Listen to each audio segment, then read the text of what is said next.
Okay, so today we're going to take a look at doing square roots on the Burroughs class 1. Hopefully you can see our register down here. It's all zeros now. So we're going to start by entering the number, which is going to be 625, on the left side of the machine. But we need to take up an even number of columns. So we're going to enter 0, 6, 2, 5. That way we're taking up 4 columns.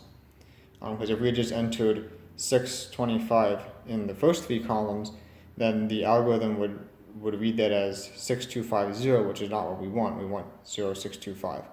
So we're going to enter that. Now we got it entered. So now we look at the first 2 columns, which is 0, 6. And the closest square root to that is 2, which the square of that is 4. So we're going to subtract 2 twice. And the way we do that is by complements. So the tens complement of 2 is 8. So we're going to enter 8 twice. Now that we've done that, our root is 2 so far, so we double that and we get 4. And the 4's, the tens complement of, or the nines complement this time, we take the nines complement of 4, which is 5. And we enter it in the column, one column to the left of where we were just, or one column to the right of where we were just working. And now we divide the next 2 columns by 4. So we've entered our nines complement, and now we have 22. So we look at this column first, we have a 2. So we are going to enter this twice. Let me put repeat mode on. The number increased, so we enter it again. So we've entered it 3 times so far, and now we have a 7, which is larger than 4. So we pull the handle again. So now we've entered it 4 times. This is smaller. So we take the 1 less nines complement, which is 3. We're working with 4. Now we have 3. The nines complement is 6. So we entered 5 4 times. Now we enter 6 4 times in the next column to the right.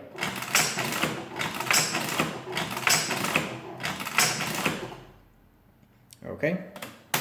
So now the first 2 digits are the found root so far, which is 24. So we double that and we get 48. And now we have to divide 490 by 48. So the nines complement of 48 is going to be 51. So we enter 51 directly above the 90. That should be right. And so again, when we look at the first column, this is in repeat mode, we have a 4, so we pull the handle at least 4 times. That was once, but it increased, so now it's going to be 5 times. Now we've got 3 so far, but it increased, so we have to pull it at least 6 times, so that was 3.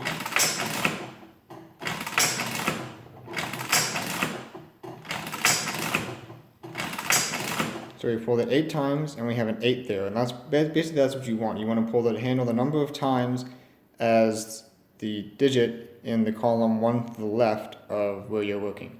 So we have an 8 in that column. We've pulled the handle 8 times.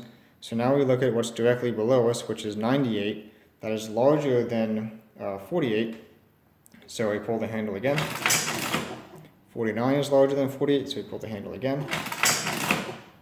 And now we've got 0, so we're all done. And you can see our root there is 25, and that is the correct root of 625. So we'll clear the keyboard. The total key is locked, so we'll do an empty print. And now we can press the total key.